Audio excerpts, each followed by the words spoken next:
Hello everybody, welcome back to Monster 911. It's so good to be with you here in 2026. And before we start the show, I just wanted to thank you so much for such a wonderful year of 2025. Your generosity by tuning in to every show that I post, your sharing, your liking, your subscribing, and commenting has been just extraordinary. I really appreciate you guys. I could not do this without you.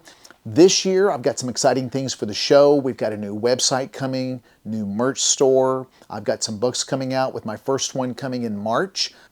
So your involvement matters to me because it's part of the Monster 911 channel history.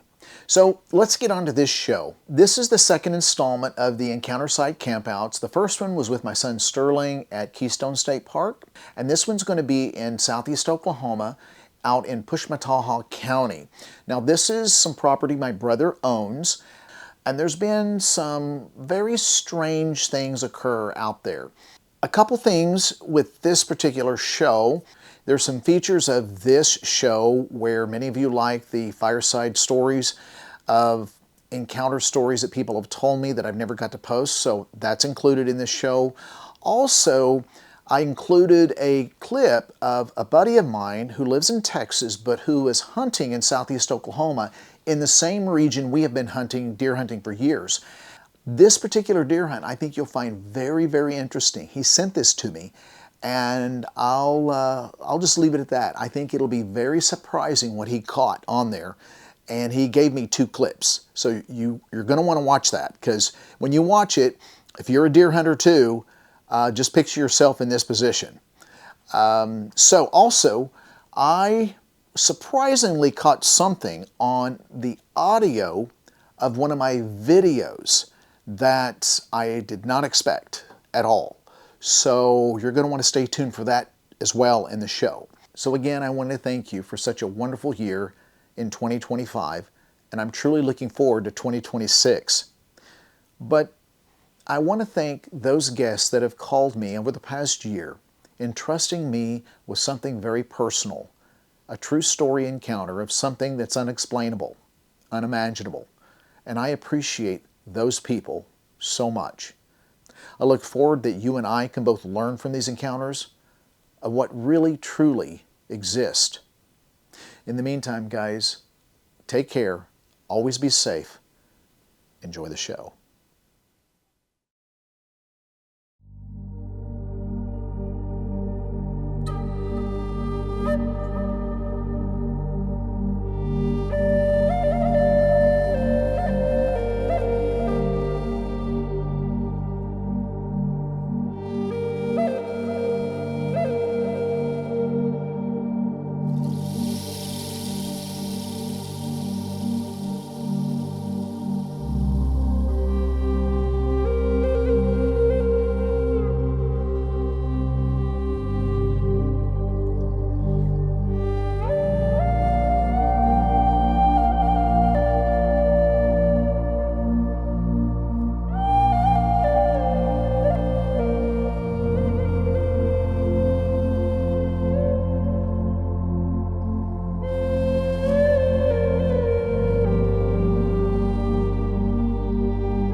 Okay, I'm getting ready to head out, guys, for the last weekend of deer hunt here in Oklahoma.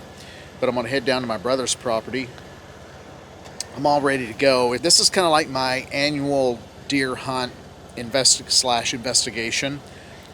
A few years back, there was some crazy things happening on my brother's property. He just purchased. He's had it a while now, but I'm going to go tonight, the first night, by myself. I'm going to deer hunt, but also I'm going to do a walk and stalk, and I'm going to take you guys with me. And then when I build a campfire later tonight, I'll tell you some of the crazy stuff that's been happening on the property.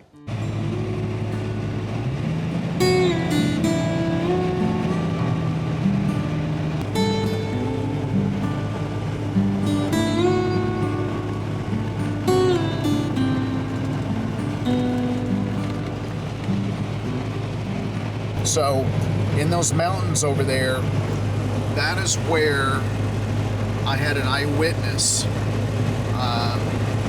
contact me some years ago, and we actually did a measurement to the size of this Sasquatch, and it was the largest, the tallest, and the largest Sasquatch I've ever heard of. And this was a first-person account, and he owns property on that mountain over there, and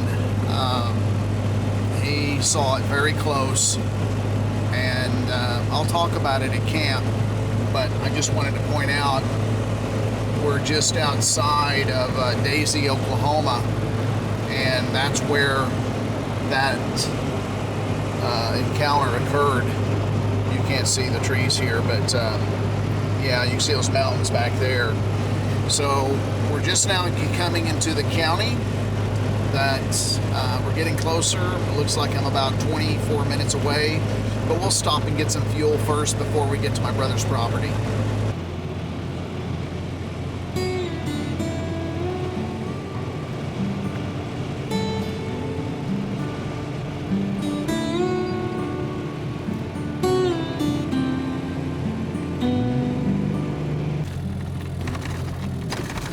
All right, we are here in the small town that is close to my brother's property, and we're gonna get some fuel up here and get back in, and we're burning daylight, so I got to get to the property here. It's kind of hard to navigate the logs when it's totally dark. Alright, we got a little water crossing up here. No biggie.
Oh, look at the wood.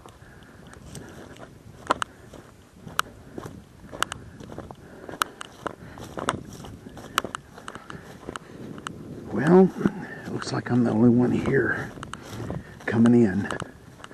There's some neighbors that live on this road, but here's the fire pit. It's away from camp.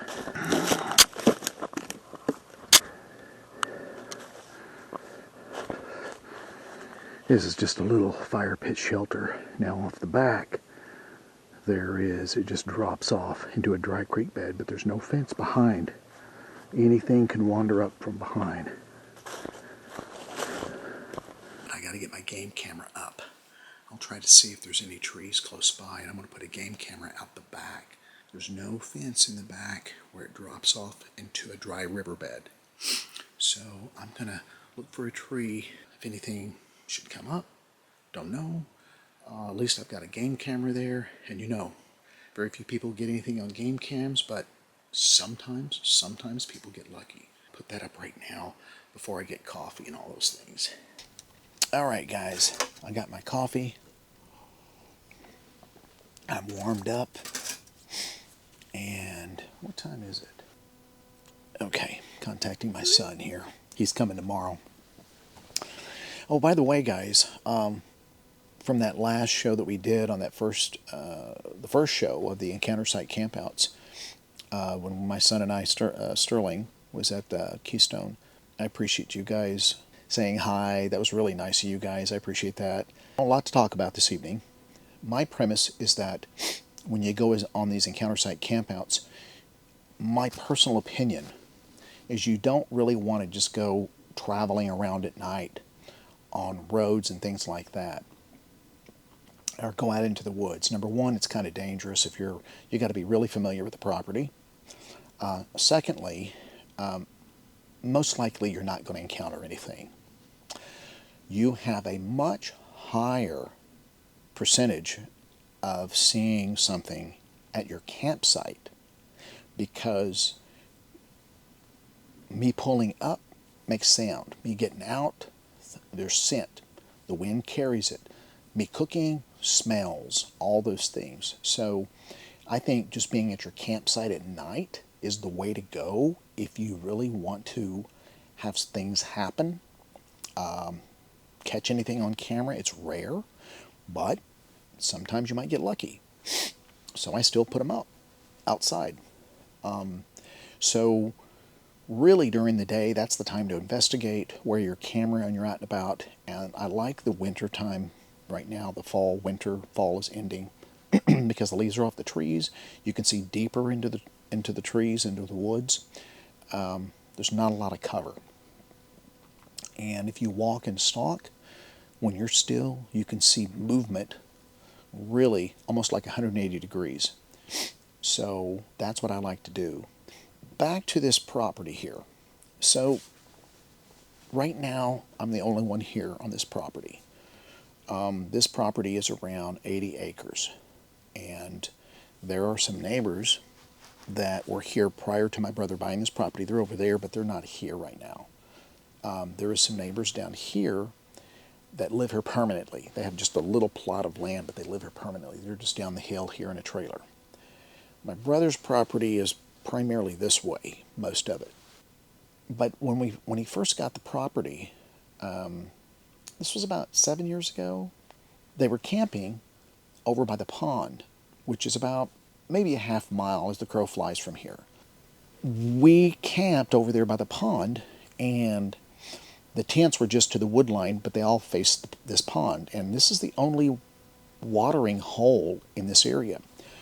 On this direction, I think it's the south border, is a WMA. And there's two big mountains back there. So that WMA, there's no motorized vehicles, and you have to walk in, or you can ride a horse in. But where it's at and the size of those mountains, whatever you shoot, you have to drag back out. So you don't get a lot of hunters on that backside of my brother's property. It's kind of remote, very isolated chunk of property. It's about 200 acres that's isolated land. There's a lot of predators out here. A lot of bobcat. Wouldn't surprise me if there's a lot of mountain lions. Definitely a lot of coyotes. And there's a lot of wild hogs out here. Big boars and sows. The back are like up to here. There's one that he showed me. It's at least 300 pounds. So they were tent camping. I had left early, and I think I had already made my way back home. I think this was year 2, the second year. And Lane, a friend of ours, Joe, and my brother Laird were in Laird's tent.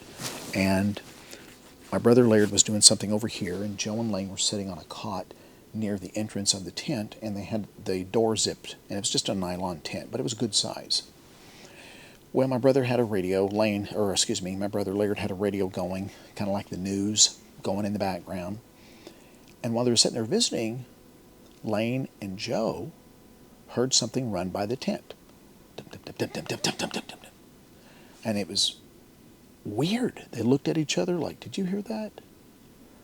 And the other one said, yeah, I heard that. And Lane described it as a heavy footfall, but very fast. And Lane said that he could almost feel the impact tremors. It was so close to the tent. And they looked at each other and they were just kind of like, okay, what's going on here? So a few minutes go by, and then from where the sound went to, it came back from that same direction, the pond, and went by the tent again, going uphill. Dum, dum, dum, dum, dum, dum, dum, dum, dum. And then that time, they looked at each other, and Lane goes, all right, I'm out of here. I'm getting out of this tent, finding out what the hell's going on. So he unzips the tent, he just barrels out, and he draws his pistol. He doesn't have a flashlight. Well, Joe has the flashlight, and he draws his pistol, and they go back to back, and they're looking around. Joe goes, what am I looking for? And Lane goes, you're looking for eye shine. He goes, but you're going to look at it from about 8 to 10 feet up. So they circled back to back looking for eye shine. They didn't find anything. So they're doing this for about 5 minutes, and they're just like, what the heck? And when you hunt and when you live out in the country, you just know what things sound like. You know what squirrels sound like running on dry leaves. You know what deer sound like running, walking, stopping, stalking. You just know what wildlife sounds like. And my brother Lane said, this is something that this was on 2 legs. And it was a hard enough footfall that we heard it go by the tent. So he said they were freaked out, and they went back in the tent, and they called it a night after that. My brother Laird's still listening, and everybody's, had a little bit of a hot toddy, and so they went to their respective tents and called it a night. And I'm thinking it's about 10:30, 11, somewhere in there maybe. And so maybe after about 40 minutes, 45 minutes, they're laying there. My brother Lane, he just recalls he's laying there asleep. He's got, everybody's got a gun by their side in case a bear tries to come in. And he's laying there, and they hear this. It's dead silent like it is right now. And they hear hoot owl. Whoo, whoo. But it sounds like a bad hoot owl. It's not whoo, whoo, like a normal hoot owl sound. It's whoo, whoo, whoo. And it's up on the ridge behind them, a little bit higher in the tree line. They're at the edge of the tree line, and their tents are facing the open area where the pond's at. So this sound's coming from behind them. And this is how the sound went. It went, whoo, whoo, whoo, and it freaked Lane and Joe out. Joe was in it. He's in the back of his truck. It's got like a canvas tent that's made for his truck. And Lane is in a tent on the ground, and he's at the wood line. Joe was kind of out in the open a little bit. Well, Joe is texting my brother, and my brother Lane said the phone was just levitating on that, like, bzz, bzz, bzz, it was just going everywhere. Joe was like, what the hell was that? And Lane texts back. He said, yeah, we've got some visitors. Those were visitors. And so they were freaked out for about, probably for another hour and a half, a couple hours. And they didn't fall asleep till later that night. But that just kind of confirms to me that, now mind you, when we camped back there the first season, the gentleman that had the property, I don't think anyone had ever camped where we were camped at, ever, since having that property. His son and his friends, they were on the other side. He owned property on one side of this road, a dirt road, and the other side. Well, he kept one side, and he sold this to my brother. I don't think anybody had tent camped over there by the pond in who knows how long, ever. So we suspect, since that's the only watering hole in the area, when there's no rain, now there's a big ravine down here, and it's a seasonal creek, and when it rains it gets deep and fast. It flows fast, but right now it's dry, and but my brother's pond stays full of water, so a lot of animals come to drink out of that pond from a long ways away and over from the WMA. So we suspect they were coming to get a drink, possibly, and we were tenting in their way, and they come there at night. That's just, just a thought. Can't verify that as fact, but they were there. They were there. There's nothing else that makes that kind of sound. And it wasn't quite like a samurai chatter that you've heard in other shows, like the Kandahar Giant. It wasn't like the samurai chatter like that. It was just kind of like I did. Hear those coyotes? Now, coyotes have a language. It's getting the rest of them stirred up. They're hunting.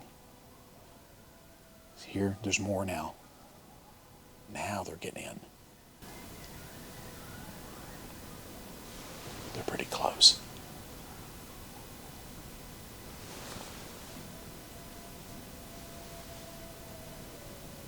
I'm here, down over here. This one over here is calling. All these over here. There's a pack of them this direction. Pretty close. This area is full of predators. You can hear it. So we think we were the first to really camp here on that pond area for a long time. So who knows what we disrupted during that first year and second year. So we tried to leave the pond alone because we want the animals to come in and not feel that they can't because of human scent and our presence being there. But that's also good for doing any investigative work, because I'm curious. There was some mud when I came in. You saw that water hole near the gate. So we're going to really pay attention to mud holes and around mud holes. And I don't know what it's like around the pond, but we're going to check it out. We're looking for prints, and I brought my print kit. So I wanted to include some pictures of some footprints that my dad sent, and back, let's see, when was it? It was early last May 2025. My mom and him went for a drive, and they went to my brother's property. My dad was going to put some deer corn in some of the feeders and just take a drive. And he came upon this road, and it was perfect for prints. And so he said in a text, hey, I come upon some human prints out there. There must have been a druggie walking around. Now, this area has been known for people just wandering. They know some people close by that has lived there a long time.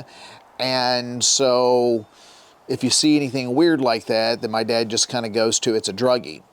And I says, well, do you have a picture of the prints? He said, no, I didn't think about taking any. I said, are you going back? He said, yes. I said, take pictures and then send me. And the reason why I did that is because I know this area has had some very odd and strange things occur, and to find a print of any creature is like kind of winning the lottery. And the soil was perfect for it. It wasn't too wet and it wasn't too dry. It was just somewhere in the middle for print casting if you got lucky. So my dad went back and he took some pictures and he compared his foot to one of the prints and sent them back. And I said, are you still there? And he said, yes. I said, I want you to take a measurement from the toe of one of the prints to the heel of the next print that's moving forward, and then tell me what that is. And he did, and he said it was 41 inches.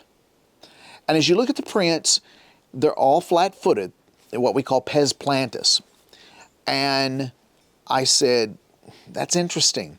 And when you look at the spread, 41 inches is very difficult for a human being to make unless you're extremely tall and you have to reach out. Now, I'm 5'9", and I can do it if I'm running, but if I do that, instead of being flat-footed, I'm going to heel strike, and you're just going to get a distorted print.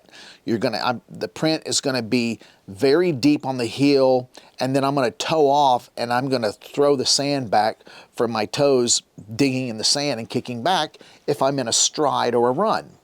But none of these prints had that. It's a perfect flat foot, 41 inches apart, and if you note, they are in a straight line.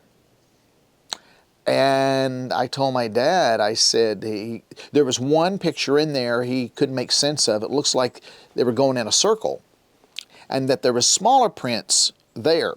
Now my dad puts his foot comparison to one of these prints, and my dad wears like a size 9 tennis shoe, so it's about the same size as my dad's foot. But there's some smaller prints that look kind of confusing. It's like in a circle. So we want to always think that the prints are always going to be huge, you know, like 19 to 22 inches in length, 8 to 9 inches in width, but not always. So I looked at these and I studied them. I mean, my background in healthcare, I had to know about feet. And I was looking at this and I said, okay, I know there's big debate on this metatarsal arch and all that, but I really don't look for that metatarsal arch, because that's more of a primate finding rather than a human type of finding.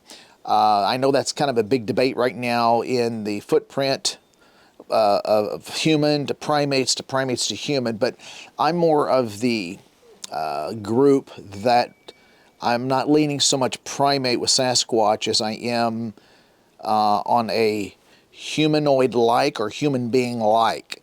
So I'm not looking necessarily for a metatarsal break or arch necessarily, and I couldn't see any on these prints.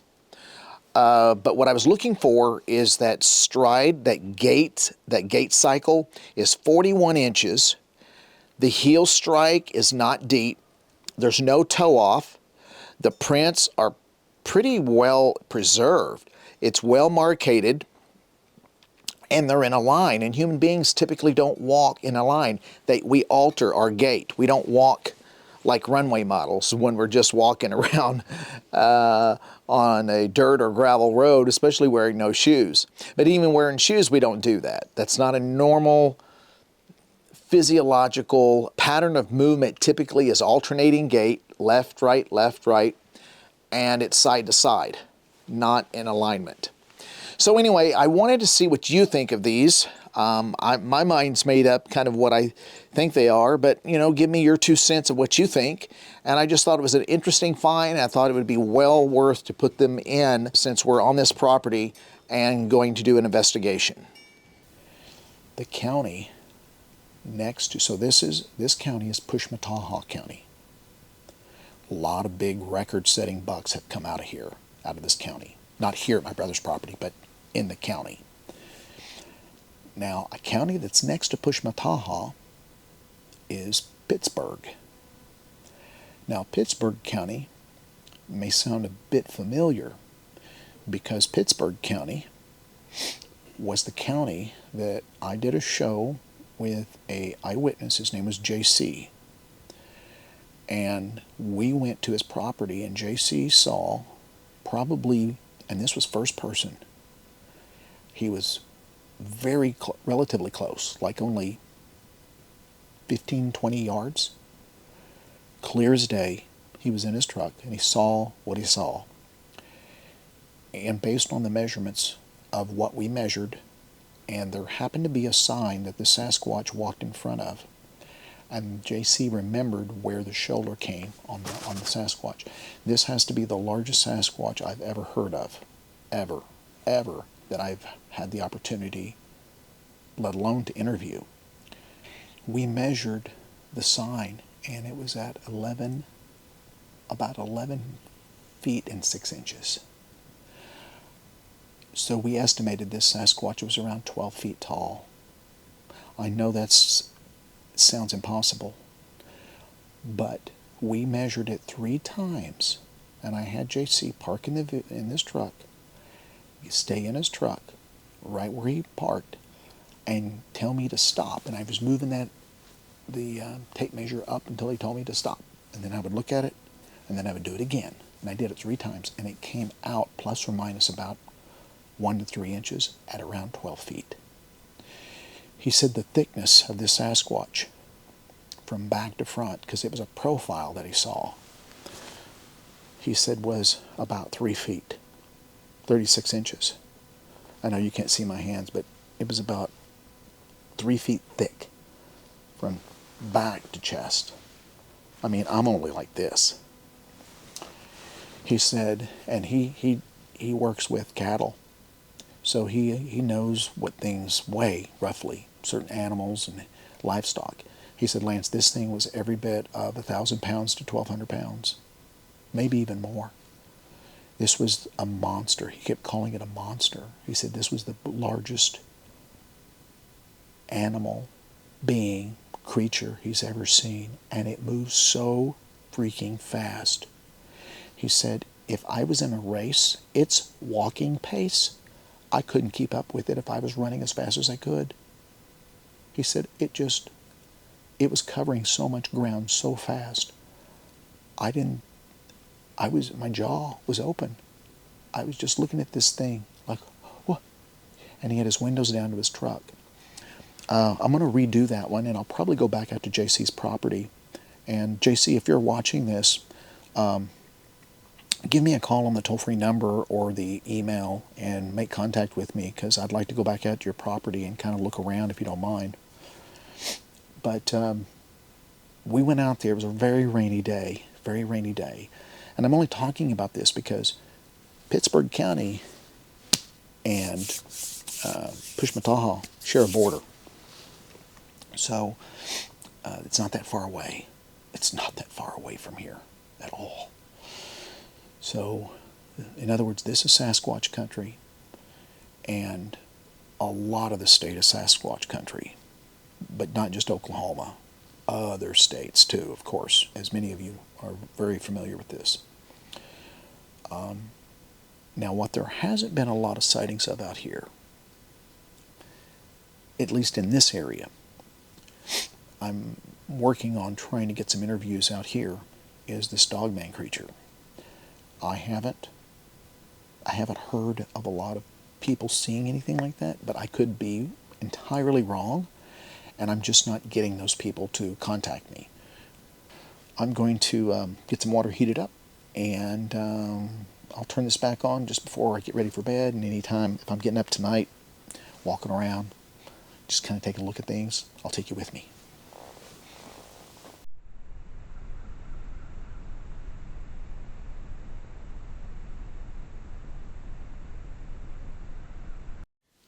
Alright guys, it's still relatively early. It's 9 o'clock. I've got a little buddy heater going. It's I stepped outside. It was about 35, 36 degrees Fahrenheit.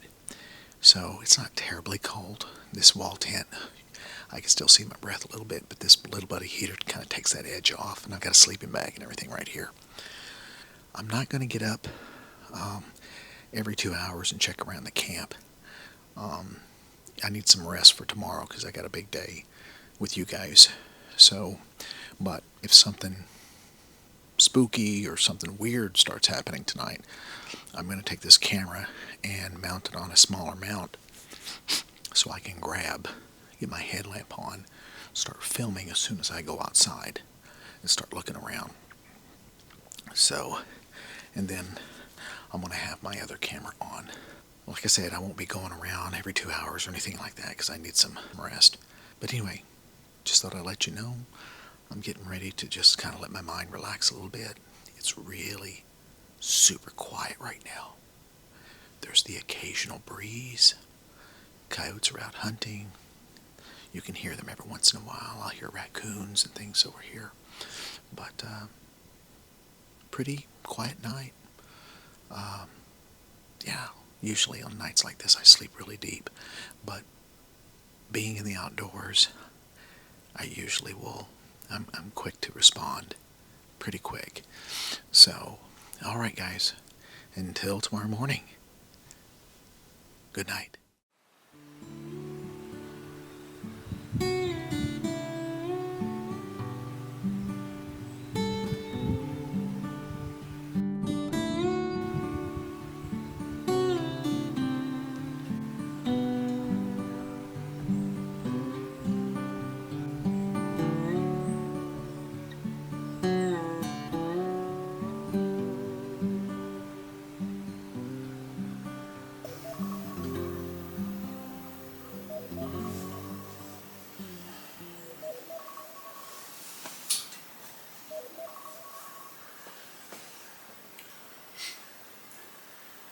Morning, everybody. Well, it was a really nice night as far as sleep. I don't think it got any colder than about 35 degrees last night here. Nothing bizarre happened in camp that I could hear. I'm a light sleeper, especially different bed. So didn't hear anything bizarre. Nothing like that last night. No weird sounds, yells, tree crashes, nothing like that. It was just a nice, peaceful night. So I'll get around, get some coffee going, get breakfast going, get dressed.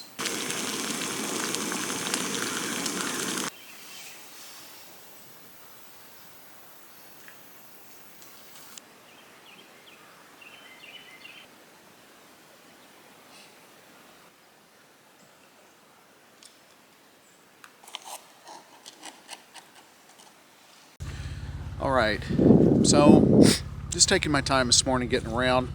My son had already texted me that he's going to meet me at a gas station in town. It's only 10 minutes away, believe it or not. The town is small, so you can literally be out in the country in just a few seconds, actually. So I'm going to go ahead and move out of here and unlock the gate on my brother's property, and then probably head in town and wait for my son at that point. Then once he gets here, then we'll go out, we'll do a little bit of investigative work and go from there. All right, we're just driving into the property here, and I just want to point out, I stopped here because, see this little watering hole here? It's just a little dip, water probably 4 inches in depth. You never want to miss an opportunity to get out and check the prints, because even the smallest, most benign little watering holes could have an unbelievable print. So all I'm seeing here is deer, old deer. It had rained. It's fresh deer prints in this direction. This is an old road here. We're gonna go right over there. Okay, so I parked the Jeep. I just want to show you. We're gonna go for a walk. I checked. Grab my firearm here. So, this is where my brother's tent was at, right here. His tent was right here when Joe and Lane were in it, and something ran right by this direction, and then something ran by, went back up in that direction on that hill. We're going to go back there.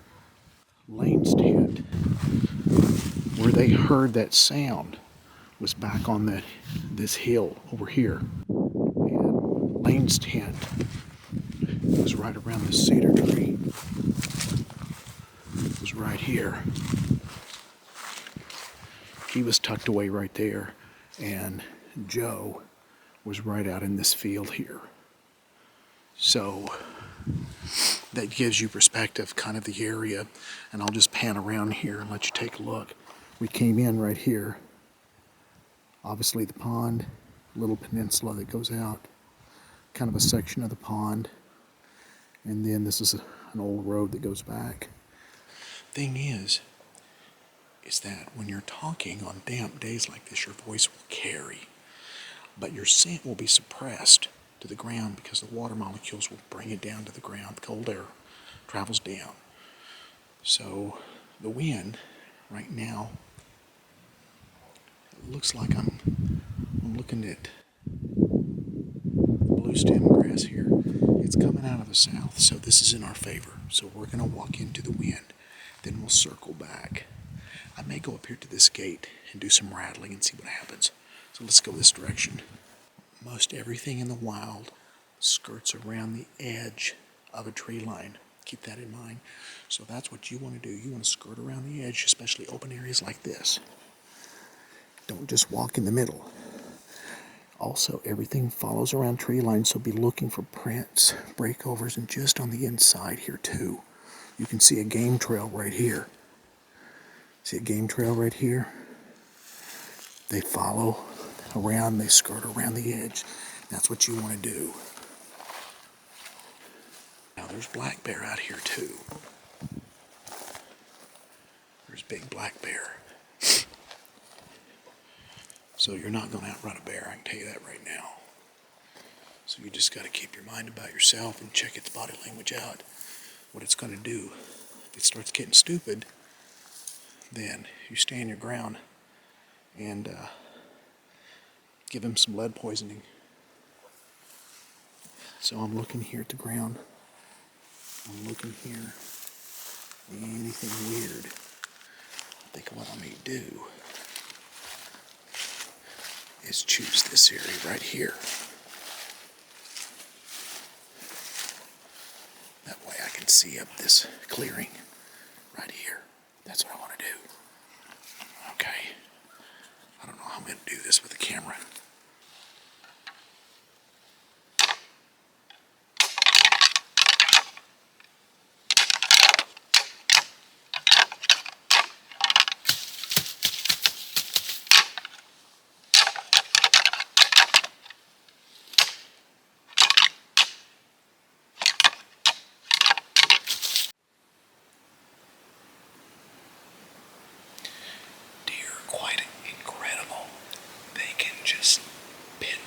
Exactly where that fighting sound is.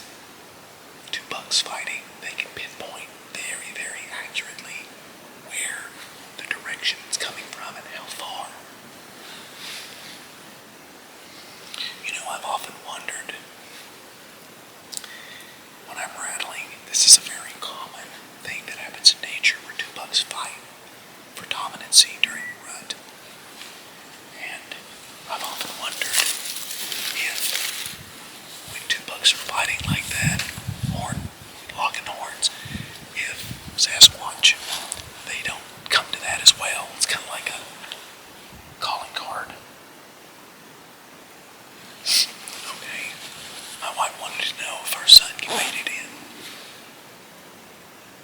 So anyway, I've often wondered if the deer locking horns like that during the rut, if that wasn't a calling card for SASQUATCH to come in, and you get, you only have to expend a little energy to get 2 deer. I'm just a wild thought.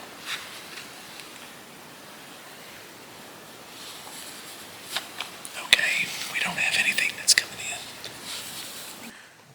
Now if I see a deer, I may drop the camera to shoot the deer. I can't put it on YouTube anyway, so it doesn't matter.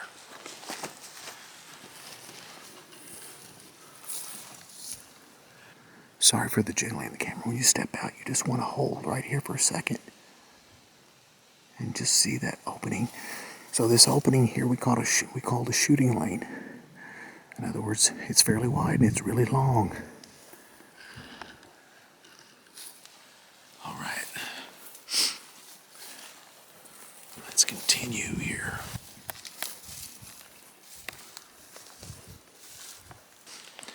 So I tell people, never go by yourself. But about 6 people know where I'm at. So, and my son is only a little over a quarter of a mile from where I'm at. So he would know.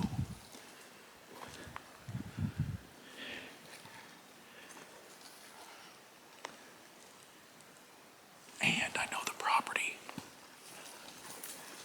I'm familiar with the property.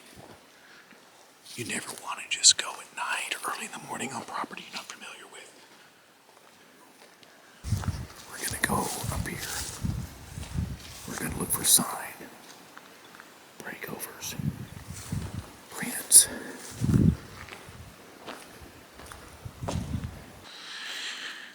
I've said this before, a lot of the hunters out there know this, is that researching is no different. So I walk a little bit, and I stop, and then I look around.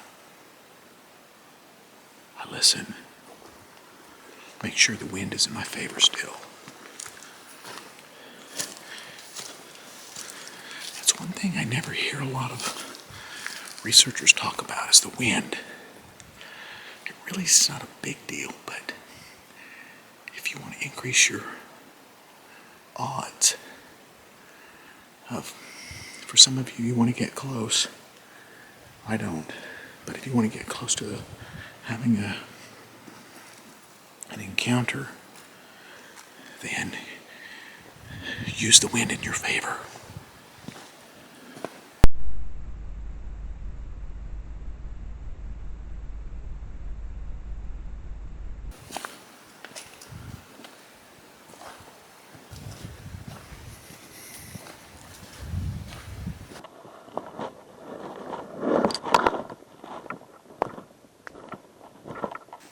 So, you can determine the size of a deer. Bucks are usually much heavier and larger print. Doe, lighter, smaller print. So you can gauge how big a deer is by looking at the surrounding prints in the same soil. And I'm getting a mixture here of big body deer, light deer, fawn. So I see the gate up here. Let's go up here.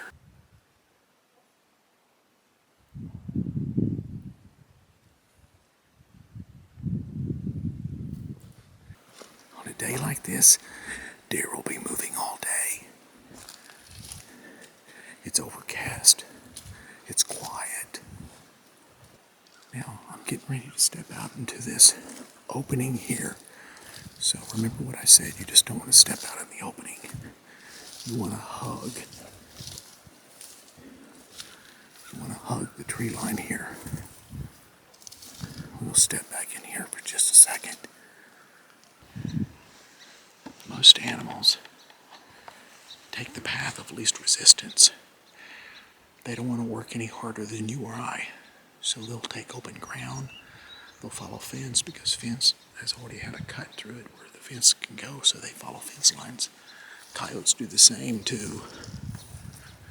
Predators do the same. Take my pistol, put my pistol right here.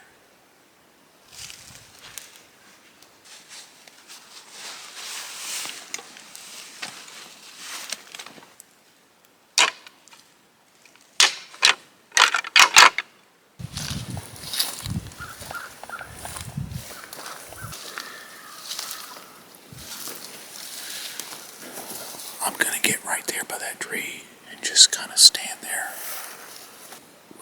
Look how thick this is in here. See how thick all this is in here. Same thing in here.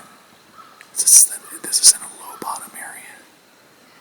Deer will love to run this area right in through here. Where there's game trails, there's SASQUATCH too. And this dogman creature. So, they follow the game. And this is a low bottom area. Very few people are back here. My brother said that no one's been back here this entire year down in here. Except that there were some guys that cleaned out all this brush right here. But I'll just sit right here and see if there's anything that crosses down here. I won't rattle, I'll just kind of be quiet. The wind is blowing over these trees, so the top of the trees, you can hear the wind going through down here. It's quiet.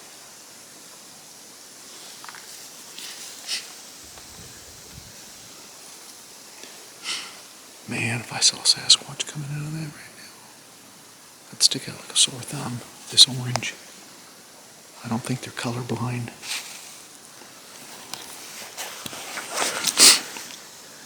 Last thing I want to do is point anything at them.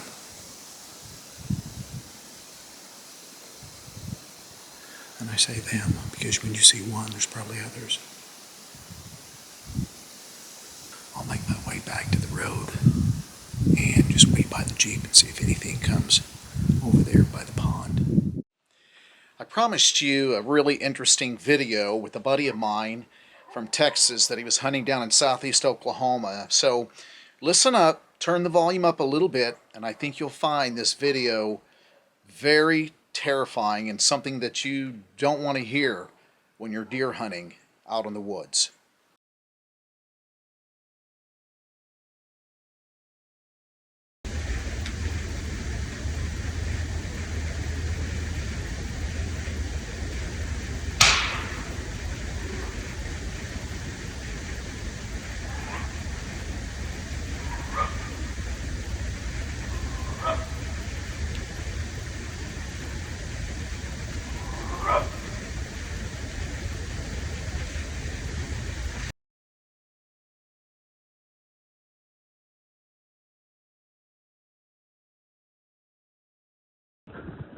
Are you shitting me?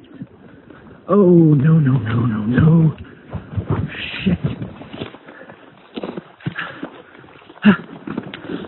Time to go. Oh, shit. Oh, shit.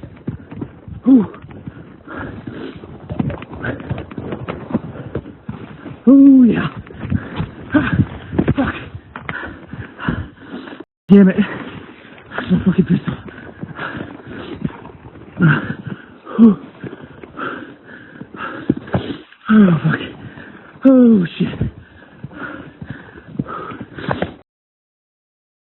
So what you heard was the grunting or short vocalizations of a Sasquatch. And then you heard prior to that a limb break. And when you hear that, we believe that that is a sign or a signal that they're fully aware of your presence in the area and that you need to leave. And as you saw, my buddy left, and I don't blame him at all. So now I'm going to play an audio clip, and I want you to hear the similarities between the first video that you saw and this one.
So I thought you would find those clips very interesting and appropriate for this show, and I want to thank my buddy for sending video and audio clip to me. I really appreciate it. Back to the show.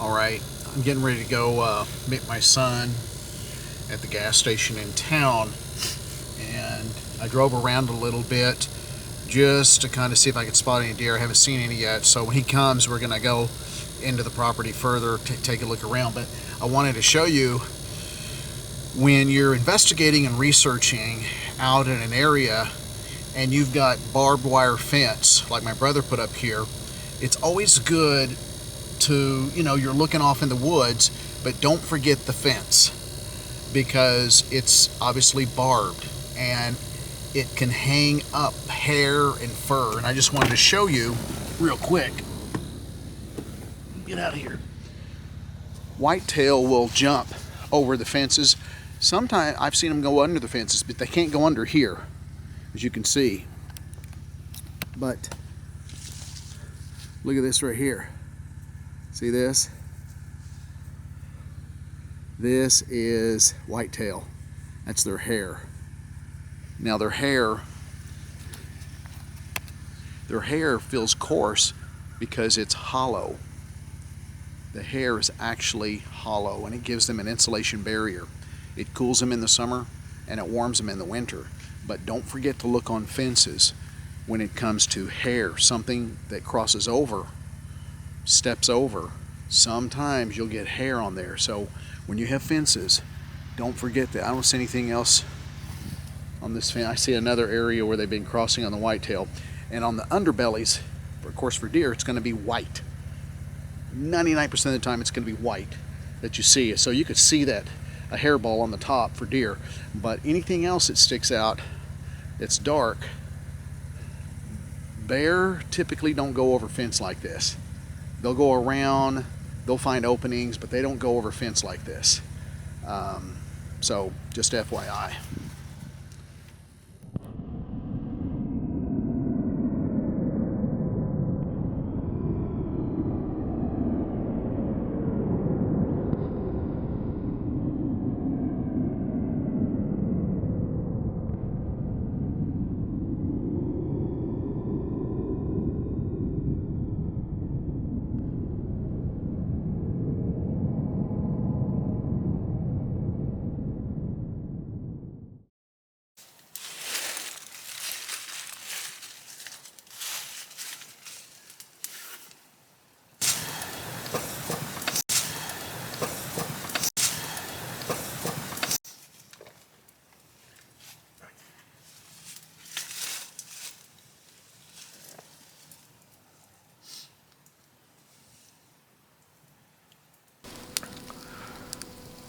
All right, well, evening has set in, and I walked the property. You guys came with me, and we didn't see anything, but that happens sometimes. Didn't see any signs of other things either, so I'm hearing gunshots off in the distance. Sometimes with the permit, you can hunt hogs at night, so that might be what they're doing. I don't know. It's way off in the distance. But a lot of you guys said that the stories by the fire was something that you enjoyed hearing. And I always say, just keep in mind that, these are real people like you and I, and they just had a very horrible event happen, and they were very scared when they called me. But there was one interview I really never got to post for you guys. I don't know why I'm continuing the interviews that I never got to post or air online to you guys, but therefore I can't give names and things like that, but I can give you general things. But I had a person email me, and then we later connected and spoke, and I never really made it an official show or anything, so I didn't record it really. It was just kind of on the fly impromptu call, but this lasted for about an hour and a half. And the way it went was something like this. This gentleman was from California, and him and his wife he said this occurred like 15 years ago, and they were retired and they like to travel. And so nowadays kind of the popular thing is van lifing and people living out of their cars and overlanding and stuff like that year round. Well, him and his wife were doing that full time out of this van. And he said that again, they were from California, and they came to Oklahoma, and they wanted to stay a couple of weeks, just kind of touring around. And they wanted to stay on some WMA land because they had heard a lot about it. And they stayed over at Three Rivers Wildlife Management Area, where we've been many times. And I can't tell you exactly where they were at. I'm thinking they were on the east side of Three Rivers Wildlife Management in southeast Oklahoma. But he contacted the game warden and ahead of time and said, hey, we're just camping out, we're not fishing, we're not hunting, but they still needed a land access permit. And so they said, oh, well, how do we get it? So they got it online and all those things, and they went through the formalities. And so they met the game warden who was in the area, and he says, well, I'll drive you to a location, because they wanted to see something scenic. And so he drove to an area that was pretty, that was, you know, there's no official campgrounds, it's all primitive camping, but there was an area that actually had a little bit of a view, and it was really nice, he said. And so the game warden said, you know, how long do you plan to be here? And they said, well, we'd like to stay here a couple nights and then we'll move on somewhere else in Oklahoma. And he said, okay, that should be fine. But again, they were not going to fish, they were not going to hunt. They just wanted to camp, sit by fire, and they had a little dog. That evening, everything was going great. They were just sitting outside near the campfire. It was beautiful, and just an evening of the stars. And I believe he said this was summertime. And it was just magnificent. He said it was great. He just never knew that Oklahoma had such beautiful landscapes in southeast Oklahoma. And they retired, went to bed, and he said around 1 o'clock in the morning, he awoke, and he wasn't quite sure why he was awakened. He was like, what? And his little dog that's kind of sleeping between him and his wife was kind of growling. He was already, when he woke up, he noticed the dog, I think must have been like a little Chihuahua dog or a Gorky or something. He said the dog was standing up and looking out the back of the van.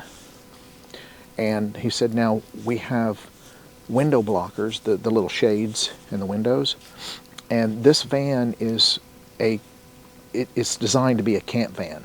It was like it was already pre-made for that.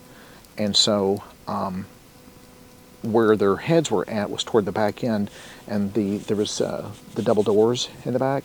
Well, this dog was growling toward the back of the van. And then while his wife was asleep, and then he felt the van moved again. And he's like, what the heck? Now, he said they were kind of on this mountain top, and he's like, what the heck? And then he heard this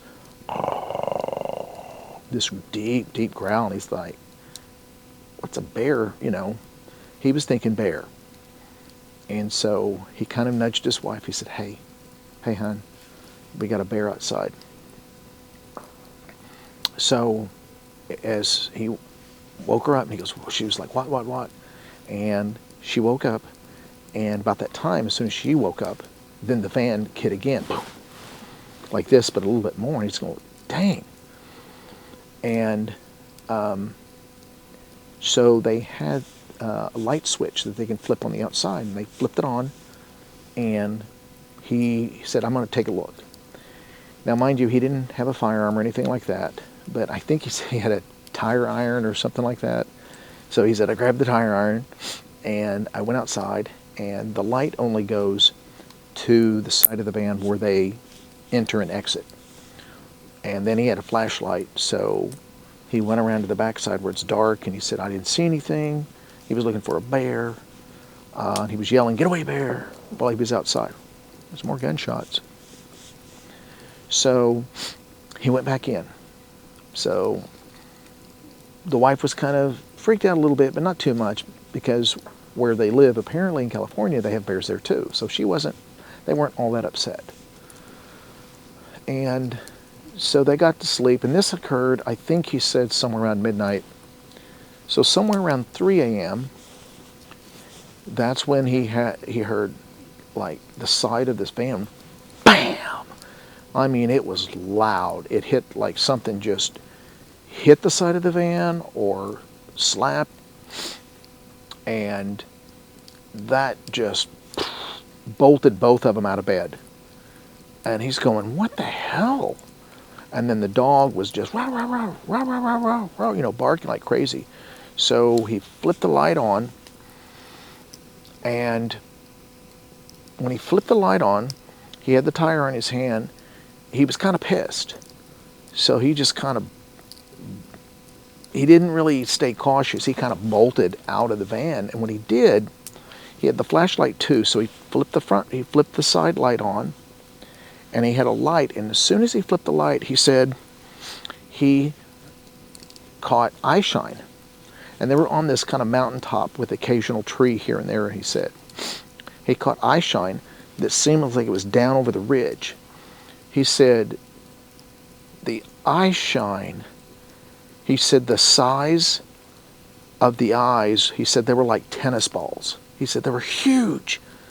He said they were massive. He goes, it wasn't like my little dog's eye shine when he's going potty, he said, and I just want to, he goes off in the shadows a little bit and he can get the eyes. He said this was different. He said the eyes were about size of tennis balls, and they were about, he said they seemed like they were 12 inches apart. He goes, I don't know how many inches. He goes, but they were separated by quite a distance. He said, I was looking and looking. I couldn't make out any details. And he's looking, and this thing is just, the eyes aren't blinking, nothing. So he's yelling, and he's got his tire iron, and I asked him if he threw anything. He said no, there was really not anything to throw at it.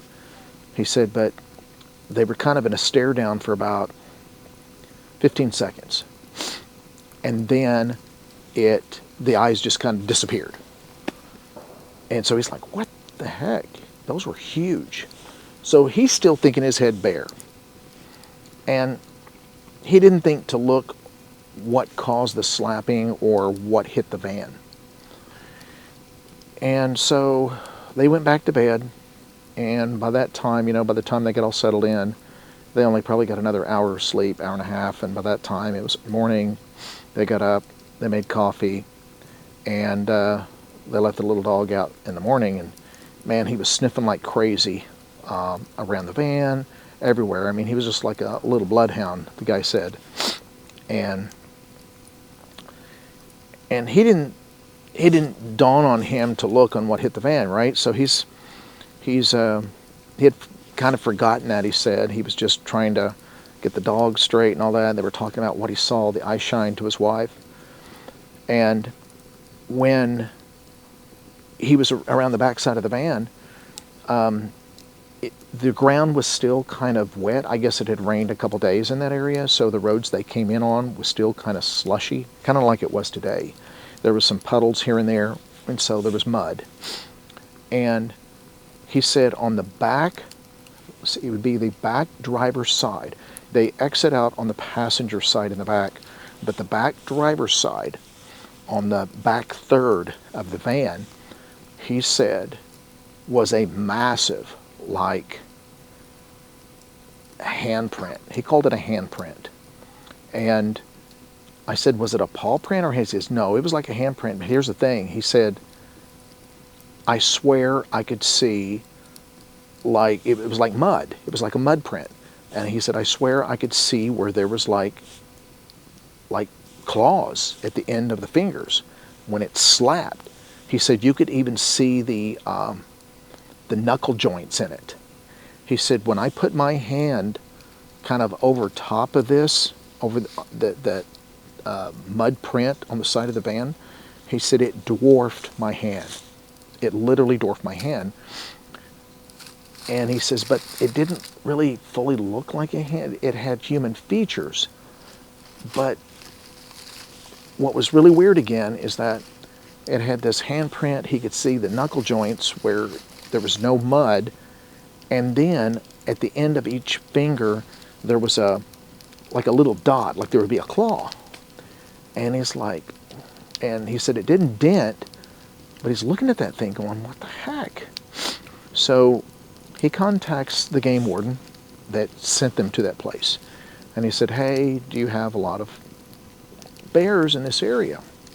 Has there been a lot of bears bother campers or whatever? And he goes, well, we have, you know, the game warden was helpful, but just kind of was general stuff. Well, you know, we see bears, but we've never really had a lot of issues. It's just, you know, they tend to shy away from hunters and humans and things like that. And the guy says, well, I think I've got a bear that bothered us last night, and it left this paw print, hand print, and the game warden got really quiet for a second. He said, the game warden that is said, a hand print? He said, you mean a paw print? It's, you know, it's got like a pad and the little round digits. And the guy goes, no. He goes, yeah, that's what I thought too. He said, because we have bears in California. He said, but this is like a massive handprint, and I know this is going to sound odd, but it looks like that there's claws, like a claw, and it's in mud, but it's at the very end of each finger. And then the game warden was quiet. He didn't hear anything. And the game warden said, well, I'll come out. You still at the same spot? And he goes, yeah. He goes, I'll come out and I'll take a look. So the game warden was quiet, and they hung up. And probably about 45 minutes later, the game warden came out, and he said, where is this at? And he goes, it's right here. And he said the game warden took some pictures and asked her kind of what happened. And the game warden was kind of stoic, kind of quiet. He goes, okay. And I told him that I saw the eye shine. And the game warden didn't say anything other. He goes, well, sounds like a bear. Just yell and, you know, it'll leave you alone. And he goes, and don't put any food on the outside out here. And he goes, oh, no, we didn't. He goes, okay. And just, you know, your cooking and stuff inside, go ahead and put your cooking scraps inside your van and like in bags, so a lot of those scents stop. And he goes, okay, yeah, we do that too. So the game warden left and just was quiet, kind of stoic, really didn't say much besides he indicated it was a bear too. But it was kind of, in retrospect, the guy that was, the guest was telling me, he said it was kind of this quiet look. And he couldn't read him very well. So anyway, the next night comes, evening, they had another campfire, and they were sitting by the campfire, and as they were sitting there, they heard some branches break. And again, they were kind of on this big, kind of a rounded mountain kind of knoll, and they heard branches break over the edge, it sounded like. And their dog was kind of going crazy. So the guy thought, it's that bear.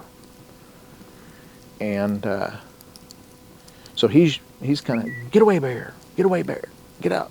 So he had already, during the day, he gathered some sticks, like he found around, he said, and a couple rocks. So he was just kind of chunking down the hill in the direction where that branch breaking was going on, like something was walking or stepping around. So the wife says, well, we're going to call it a night because I don't want to be out here if this thing is around. So he just kind of left the fire going. It was a small fire. And he said that he kind of hung around out there with his flashlight. He was trying to see for eye shine again. And when he was looking around, he said he just noticed it was really super quiet. It was like no wind, nothing, no crickets. He just thought that was really odd. So he got in the van, and they were kind of winding down and had a snack, and I think they were watching some TV or something. And about the time they were getting ready to go to bed, their little dog stands up and starts growling. And this time it is growling to the side of the van, not the back, but to the side of the van where you enter and exit. They had, like he said, the double doors. And they noticed that the van was kind of just like a little bit of a tremor. Just a little bit, kind of swaying back and forth. And it wasn't a hit or anything. He told his wife, he goes, "Be still." He goes, "Is the van moving?" And it wasn't like rolling, but it was kind of going side to side. The van was doing this. And he said, "Shut off the lights. I'm going to turn the outside light on. Shut off the lights inside." So she hit a switch, shut everything down inside. And so there was I think they had like a little dining room, a little oval window. It's kind of a horizontal. And then he was looking, they had their mats, little cover mats over their windows. So he was peeking out, he was going to peek out the window where the double doors were at, and she was going to lift the window, the little mat that covers the side window. He said, "I'm going to flip this light on, you see if you see anything." So he flipped the light on, and his wife screamed. And she about fell backwards in this little dinette area where they can insert a table and have dinner or whatever, and it also makes out to a bed. And she fell kind of backwards, screaming with her hands over. She goes, "It's right there, it's right there." And he goes, "What is right there?" And she said it was looking in the window. And he said, "What did you see?" And she said that when he turned the light on, there was enough, it was far enough away from the window that some of the light was casting on its face. She saw a dog muzzle, and she said it had a head on it that was like a massive wolf. And she just said, "I saw the ears. I couldn't even see the top of the ears." She said, "But it was like a massive wolf head." And she said it was huge. And so he looked at her, so he was a little reluctant when of course, all this happened in a matter of seconds. She's screaming this, and he's yelling back, what is it, what is it? Because he couldn't see anything from his angle. He said just the way the angle was, there's the way the doors are, there's having the little post here, he couldn't see because he was just peeking, because it was so close to the van, it was peeking in the window of what she looked out. So he went back to his window. That rocking had stopped. He went back to his window. He said he peeked out and he caught something like a shadow. Just kind of, the fire was still burning just enough, but he caught like this shadow or silhouette on the other side of the fire, not between the fire and the van, but on the other side. And he said it was huge. He said, "That's bigger than any bear that we have in California." And he couldn't give any definitive pieces, but it had a tail. He goes, "That's what I saw. I saw the back end and I saw this tail, but it was kind of like a flash." And he said, "This thing, the tail was so freaking big," he said. He said, he goes, "If you're wolves, I don't know what that was." And so they were pretty rattled up after this. He didn't want to go out there. He said, "I admit," he goes, I'm a pretty tough guy." He goes, "But after what my wife saw, she didn't want me going out. And I honestly was kind of thankful." He goes, "I didn't want to go out." So she said, "Let's get out of here, let's get out of here." He said, "Well, let's just go ahead, and I think it's going to leave us alone.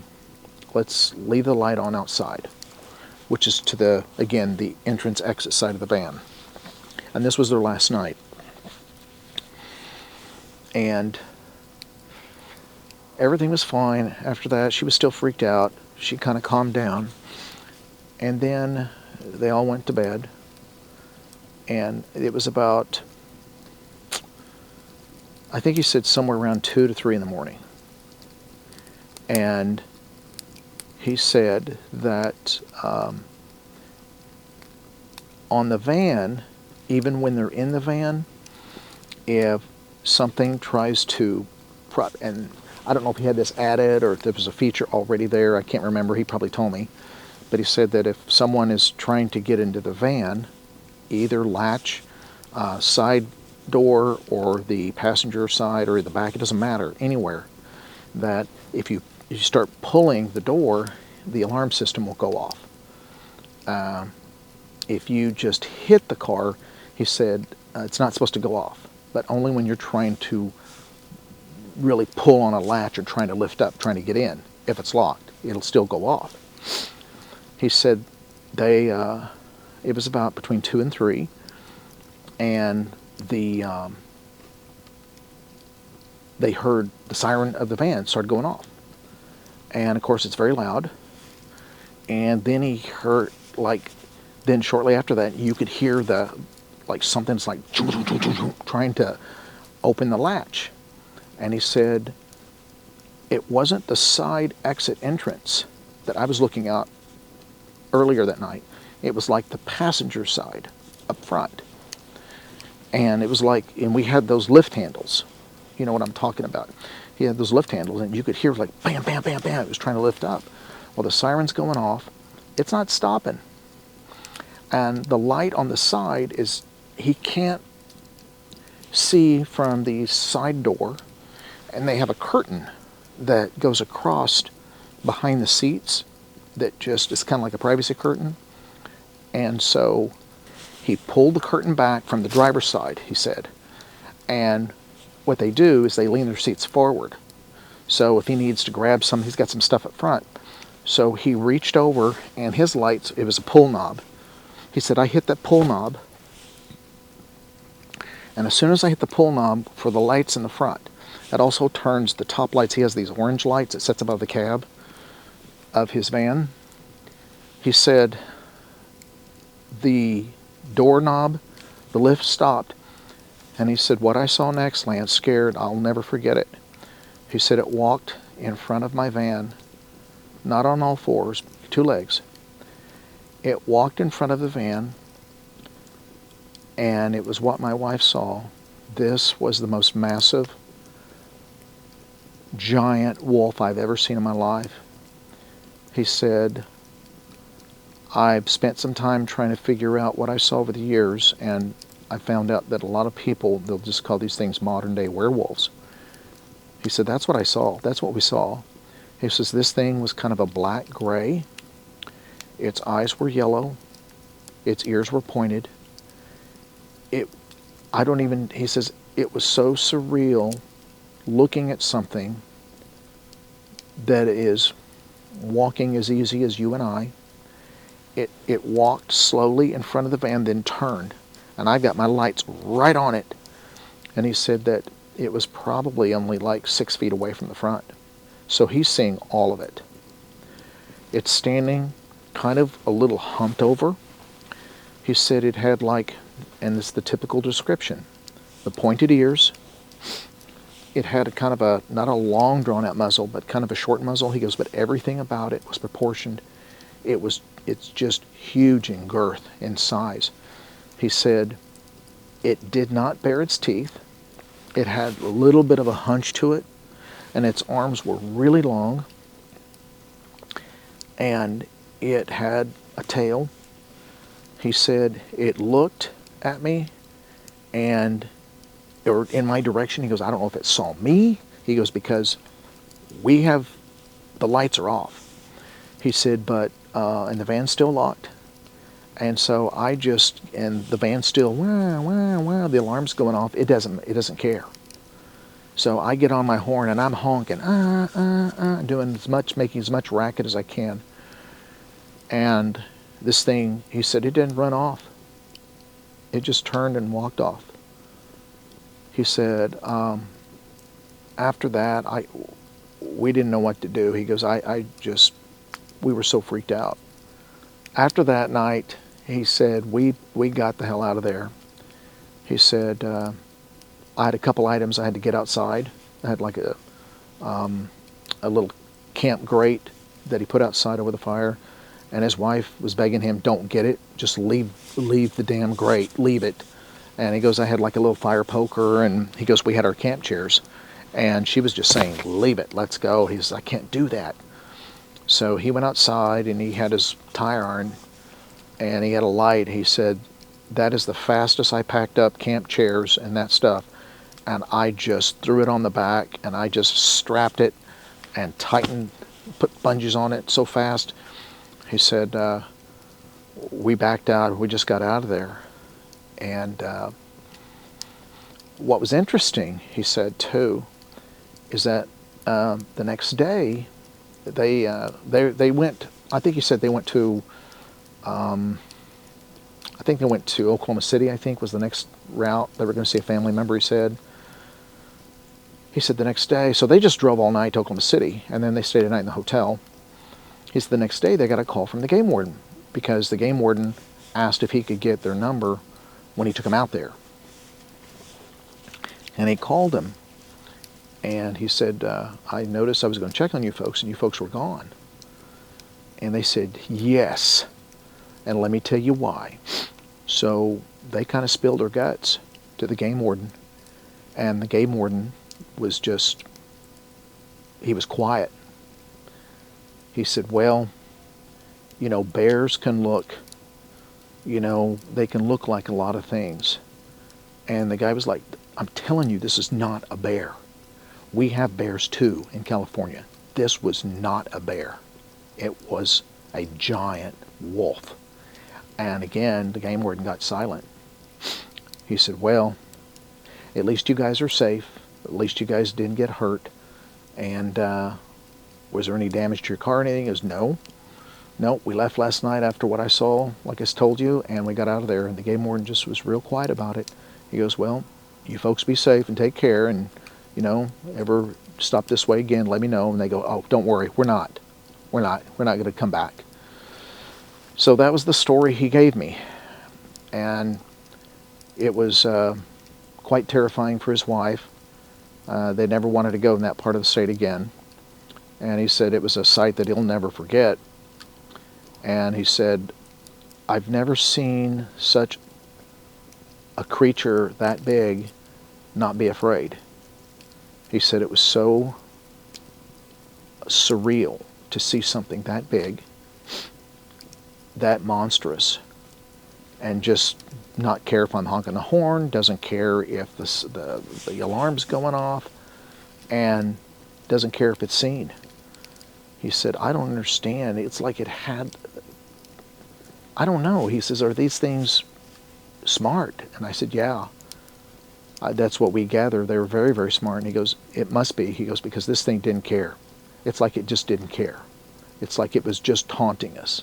That's the way I felt, Lance. It was just taunting us. Now, whether it hurt us or not, I don't know, but it sure had the ability. He said it scared the hell out of us. And my wife, we don't talk about it a lot, but she won't go in that part of the state of Oklahoma again. So that was the story he gave me. Pretty terrifying, you know, every encounter story with this dogman creature. He later called me again a couple months later, and then he asked me, he says, "Did we see a dogman type creature?" And I said, where'd you get that name? I'm always curious. He said, "Well, I've been I can't get that sight out of my head, and I've been online looking, and I think that's what they call it." And I said, "Yeah, I think based on what your description was, that's what they call it." And then he started saying, you know, how dangerous are they, and if they've been killed. And I said, "Well, those are great questions. I just don't have a lot of answers for you. But you can listen to some of my shows and some of the others, and you can learn a little bit." So it wasn't a formal interview. It was just kind of on the fly. So this was all non-recorded. I can't even recall the gentleman's name. I usually try to make a card for everybody, and I think I may have it somewhere, but since I didn't really get his permission, you know, even if I knew his name, I couldn't give it. But I remember they were from California. And so, anyway, that was the story he relayed to me, and that occurred down in Three Rivers Wildlife Management Area. And I think he said this would occur about 15 years ago or so. So anyway, that's the story for this evening's campfire. And, you know, like I say, 99% of all the stories that I tell you guys happen to real people, real events, first person. And I try to do the best I can to vet these stories. And, you know, people, you can tell when people are telling the truth. You can tell. So, all right, well, we're going to sit here. I've got my son here, and we're just enjoying the campfire, and we're going to see it burnt out and then head to bed, and then I'll try to get up and do some more hunting in the morning. But as always, guys, it's always good to have you with me. So, all right, till tomorrow morning.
All right, this is the last day.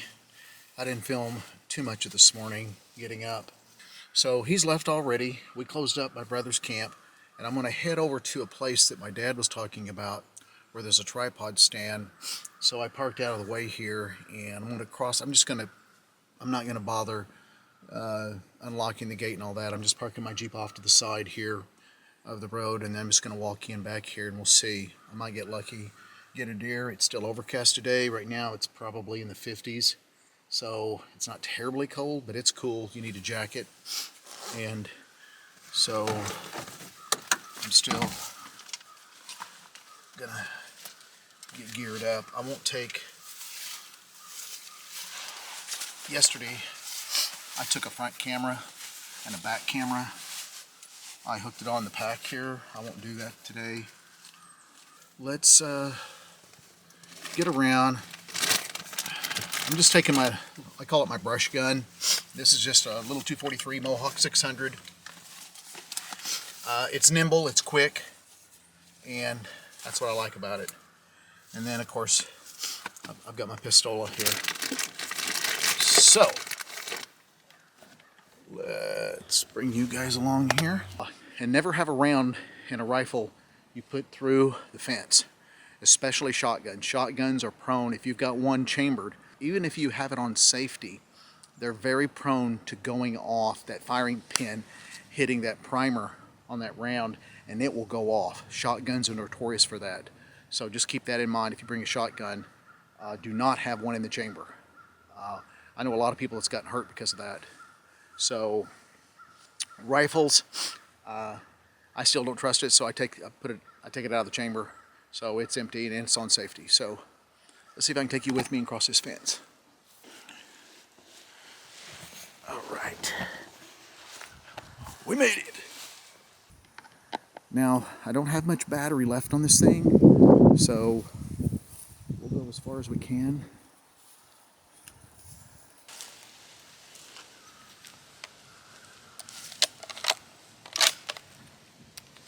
Here comes a car.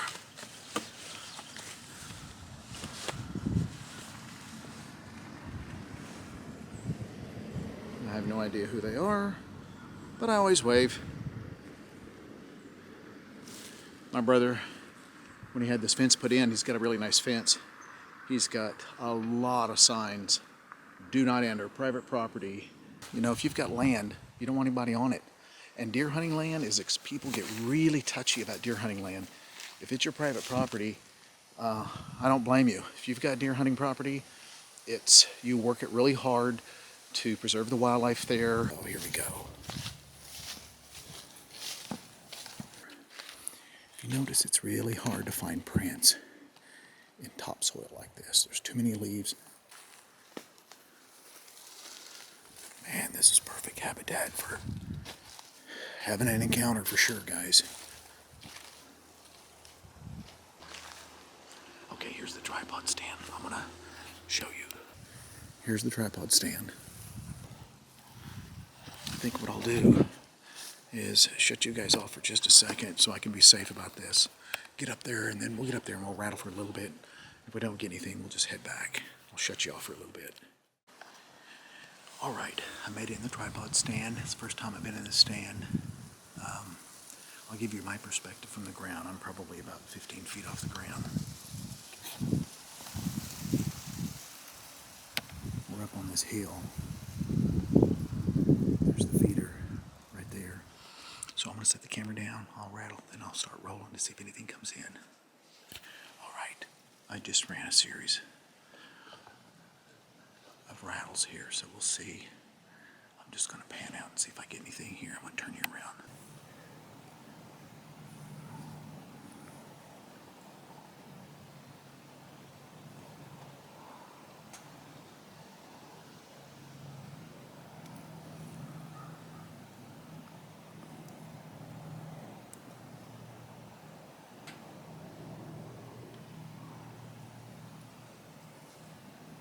If there's a buck in the area or a doe, sometimes they'll come just to find out what's going on.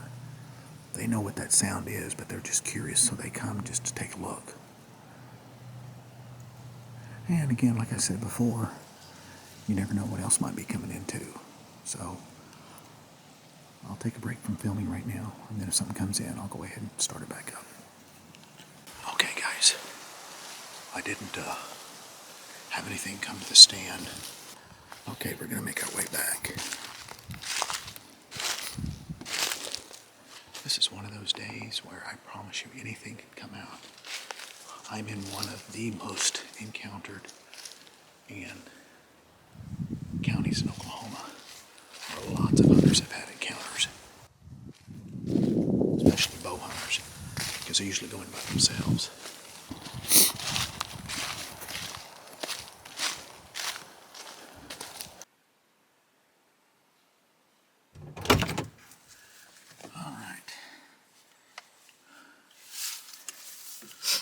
All right, I've already taken shell out of the chamber. It's on safety. I'm gonna go ahead and slide it in the case. We're done. I looked on the road, and the ground is really hard. And except in the ditches, they did get a lot of rain, and that's where you'd want to get lucky and find a print. You know, to find a print is like 1 in a million. It really is. But it's the right place at the right time.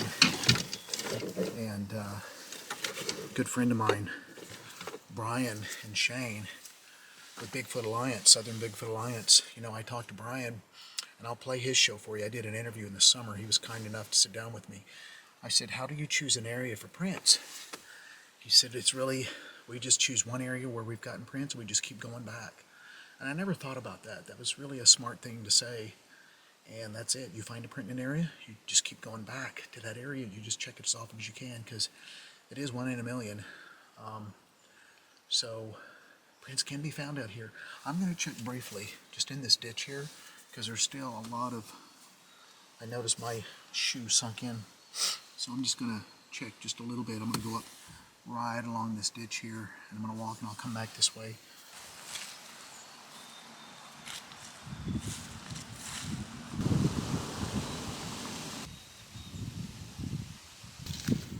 Alright. I don't see much. I see a lot of deer sign right here. Well, I hope it was a little thrilling, just a little bit, taking you on this weekend deer hunt with me. I appreciated my son coming. He doesn't really hunt a lot, but he loves to camp. He loves to be with Dad. So I've tried to teach him everything that I know when it comes to the outdoors. And he's pretty skilled already about a lot of things. He's very observant. So we're going to get on the road. I'm already gassed up. I hope you guys enjoyed the show. I'm going to bring a lot of shows like this to you this year. A lot more outdoor. And then there's going to be some, a lot more that won't be hunting. But Wiley Dave, he's excited. We need to get him. He's been a little under the weather. So we're going to shoot some shows, just him and I. And we might get one of the brothers involved too, or my son. And we're going to be out there coyote hunting, but also at the same time, we're going to be pursuing another creature. And I think you guys will like this series a lot. Dave is excited, I'm excited, and it might be a little bumpy at first, but I think overall you're really going to like the series. So, till next time, guys, I want you to be safe always out there. Plan for contingencies. Let someone know where you're going, and always remember, we're never alone when in the wilderness. Take care, guys.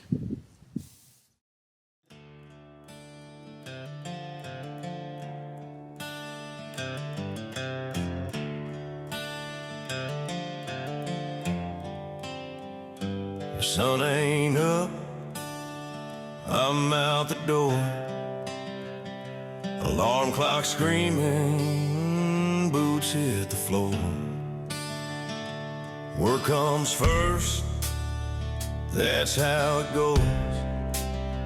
Mud on my boots, grease on my clothes. Blue collar man, hard and true. Don't say